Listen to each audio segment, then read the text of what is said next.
All right, well, good morning. Sorry about that little delay. We're waiting on YouTube to catch up. I wanted to be able to give you a letter that I've just sent out. You should be getting here in the next few days, but I want to go ahead and give you information as well online. What is our return plan, our COVID-19 return plan as a church? One of the things that you probably are aware of yesterday, the governor's office kind of went into phase one and said, that's starting on Friday. But what does that have to do with us? And so what I've been doing over the last several weeks is really kind of taking all of this information that we've been getting from the state of Louisiana, Fire Marshal's office, the White House, the Louisiana Baptist Convention, the Southern Baptist Convention, other state conventions, anyone and everyone that has an opinion on it. We have been inundated with all of this stuff from them, and most of what we have been getting has just been like questions to think about. Well, I've got plenty of questions. I don't need any other questions. I just need to know some answers. One of the things Steve Horn, who's the director of the Louisiana Baptist Convention, he's the executive director, one of the things that he said the other day on a web video call that we were on up around the state, said, if what we're asking, the questions that we're asking is, can I get away with, or can I do, so we're really missing the point. The point really should be, the question we should be asking is, what's the best way to go about doing things in a way that honors God, that's a good steward of our community, that glorifies Him and gets people together. And so what's a way to do all of that together? And so we've put together a plan, a 3-point plan to be able to kind of put this into effect. Now, one thing for you to know about ahead of time, we all know what it says. We say about the best laid plans. Is just a plan. It's not written in stone. This is not the Bible. This is not infallible at all. This is just simply our attempt to be able to put something down as having a plan of moving forward. So, having said all of that, here's kind of what it looks like. Here's the plan that we're looking at. First of all, as I mentioned, there's 3 phases. The first phase is the return phase. All of these come from the guidelines from the White House opening up America again. And what we see here is really 3 areas per phase that I wanted to talk about. Individual safety. First of all, when we do begin this phase, starting the first Sunday in June, which I believe is June the 7th. Look at my calendar real quick and make sure. Yep, I was right, June 7th. What we're going to do is we're going to request people have strict safe distancing. We're going to request that you wear a mask if you have one. If you don't, we have some here, and we're trying to get a few more here. So if you show up and you're like, oh, I forgot my mask, let me turn around and go home. No, we still have some, so just be aware of that. We're also putting up sanitizer stations around so folks can put the little glob of this stuff here on your hands. But also, when you do that, be mindful of the fact that it takes like 4 months to get it once you order it, so just keep that in mind. We're also not going to have any handshakes or hugging. We're not going to have nursery in phase 1 or children's church or youth as well, so please be aware of that. We're not going to have coffee. We're not going to have refreshments. We're not going to do communion. We're going to continue to have drop-off and online giving. We're not going to pass a plate. We're going to have spaced, stacked seating in our worship service. If you're sick or if you are uncomfortable, you're worried, you're vulnerable, you're afraid that you may be exposed, stay home. And we're going to continue to do some intense cleaning of high-touch areas. And one of the things we've already done is we had a company come in, a great little company, come in this past week and fogged with a disinfectant everything in our area. And if you want to know how to do more about that, you can see me or holler at me, and we'll tell you who that is. But all this is going to start June the 7th for this phase 1, and that's kind of what we're approaching. That's kind of what we're going about. Also, what does that mean for church programming? Well, first of all, We'll continue to have the drive-up church like we're doing now. You can drive up, sit in the parking lot in your car, listen to 90.1 FM during the service time, and it's broadcast live there.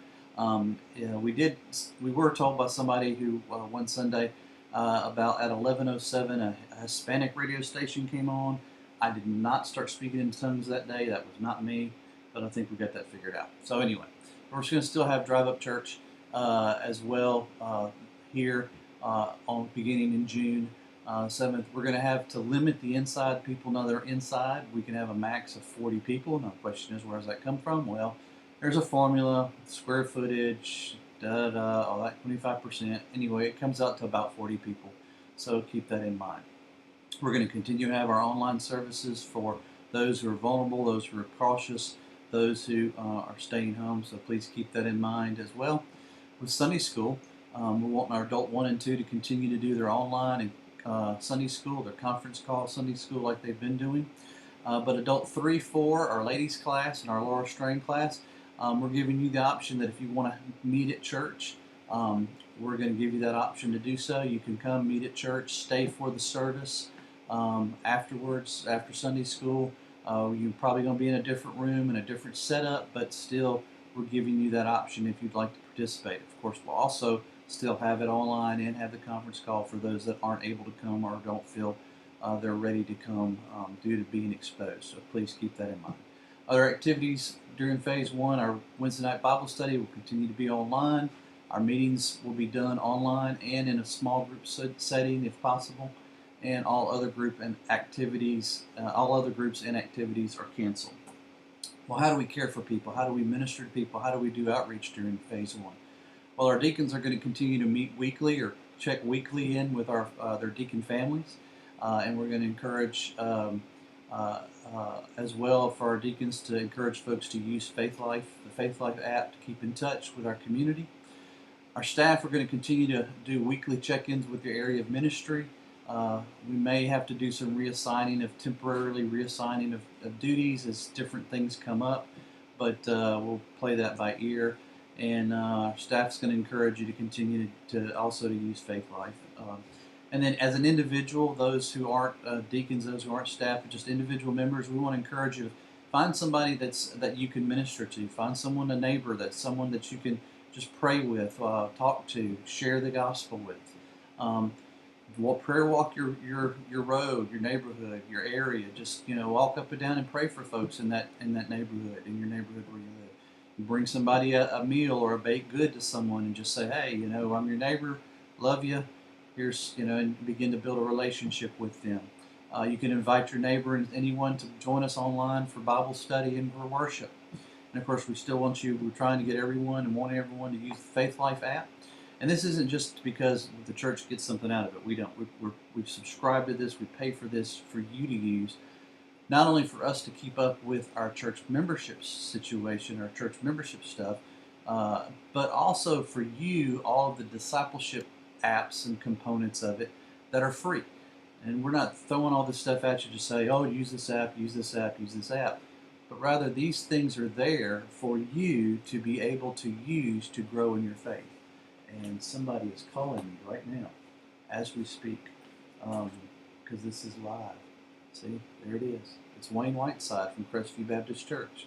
He may be watching this right now. I don't know. But anyway. All right, moving on. So that's phase 1. Phase 2 is going to start in July. It's reduced moderate distancing. We're still requesting folks wear masks. We're still going to have the hand sanitizer stations. Hopefully by July we'll actually have some ones that are actually the ones that you see that you put your hand under rather than the little bottles that we have. But and by the way, if you have those bottles sitting around and you want to make a donation to the church, more than welcome, we'll take them. But anyway, we'll hopefully have some of those in place there as well by then. Handshakes, if you want to shake someone's hand in July and things are moving along, that's great. Still don't hug anybody. Nursery and children's church will resume. That's a big thing. We're going to start having children's church and our nursery there in July. We're going to start passing the offering plate, but we'll continue to also have where you can drop off mail and do online giving. Another big thing here that you can do in phase two, we'll have donuts and coffee. So you can get donuts and get coffee during Sunday school. So please be aware of that. I know that right there, revival has started, right? Right there at coffee and donuts. But anyway, prepackaged communion, which we're not going to be doing, so don't have to worry about that. But anyway, we're going to increase the seating in our worship service capacity. If you're sick, still stay home. If you're vulnerable, feel exposed, worried about being exposed, still stay home. And we're going to continue to do intense cleaning as well. What does that look like? Phase two church programming. Well, our worship service will continue to do the online drive up church where you can 90.1 FM and drive up and listen to the service. We'll also be increasing the number of people in our service to 80 as we're able to do so with the distancing and things like that, and we'll be more make you more aware of that down the road. But we'll continue to do the things online as well for you to be aware of that. Sunday school, we're going to continue to do online, but we're also going to have every class, children, youth, all the adults will be at church. We'll have that open. And we're also going to begin something called a Gather and Grow campaign. This was actually a Sunday school campaign that we were supposed to start back in April, but obviously we weren't able to do that. So we're just going to incorporate that into returning to the campus and returning to gathering together again as the body of Christ. We'll have Wednesday night Bible studies will be done in person and online, and then our children and youth ministries will continue. But one of the big things, difference between phase two and phase three or normal, is the fact that we won't be having any kind of fellowships, no eating meetings during July, so please be aware of that as well. Also, how does that look with outreach and caring? Our deacons will continue to check on our vulnerable families, and then monthly check, that would be weekly, and then the monthly check on everyone else that's not in that category. Our staff will begin to meet in person with our areas of ministry in smaller groups, no real large gatherings. And as individual members, we want to encourage you to just get out of your neighborhood. We'll continue to prayer walk beyond your neighborhood. Continue to find somebody you can love on, minister to. Invite people to gather and grow at church. Invite them to join us online if that's possible. And that's going to start in July. So don't ignore the little part down there that says August. I got that one on the wrong slide. So this is all in July, the month of July. So please be aware of that. Now, number 3. Phase 3, which is August, starts first Sunday in August. We'll return to face-to-face connections, no masks. We'll continue to have the hand sanitizer stations. We want to encourage you to hug and handshake. We'll continue to have nursery, church, children's church. Offering will be passing the plate, dropping off, online giving. We'll have regular communion. We'll do communion also starting in August. Normal seating, which means the back will fill up quickly, so please be aware of that. Stay at home if you're sick, and we'll resume normal cleaning. Inside, we'll have worship service will be inside and online for outreach. Sunday school will be on at the church, inside and online for outreach. And in other activities, meetings done in person and online, ministries, all ministries resume, fellowships return, and we will have an eating meeting in August just to be able to celebrate together. Outreach plan, what that looks like, our deacons will continue to do their monthly check-ins with their families. Our staff will continue to do their ministries as well. Also, we'll have encourage our individual members to find ways to be on mission, have an on-mission mindset, actively look for ways to minister to people. Help us as we continue our Gather and Grow campaign, and use Faith Life. Sign up for Faith Life to be able to be a part of the community, to be able to grow in your faith, to be able to use the discipleship tools that are available there for you for free. And also, if you're wondering, how do I get Faith Life? Well, you can just point your phone, unless you're watching it on your phone, and then you can't do this. But you can download the Faith Life app. If this is on a screen, you can use your phone. If not, just search for the app Faith Life, and then join our group, First Baptist Church Simsboro, FBC Simsboro. Also, we want to let you know a couple other things that's planning on coming ahead. We're going to be doing Vacation Bible School this year, but it's going to be different. We're going to do a virtual Vacation Bible School. It will be run through our Facebook Live and our YouTube channels. You'll get more information about that, hear more information about that. But it's designed for you to do it at home with your family. And it's whether it's an individual, whether it's a family group, whatever, do it at home, participate at home, be a part of it at home, invite people to join us online as we do so. And that's going to be June 1st, 2nd, and 3rd each night. Also, our children's camps and our youth camps. Children's camp has been moved back to the week of June the 29th.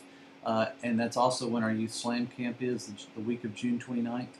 Those are still scheduled. They've just been, dates have been changed and things like that. But if you have any questions about slam camp for the youth, see Paul or email Paul or text Paul. Questions about children's camp, see or holler at Mullane. Well, we thank you for this. We hope that it's informative. If you have any questions, please feel free to ask and holler back at us, and we will certainly try to help in any way. We just ask in all of this that you continue to show your patience, continue to show your grace, continue to be fluid, because fluid goes places, flexible doesn't. And we want to thank you for how you have been patient, how you have been showing grace, how you have been praying for us, how you have been continuing to support us financially. And we appreciate that. And I want to say thank you. And again, if you have any questions, let us know. All right, y'all have a great day, and we will see you later.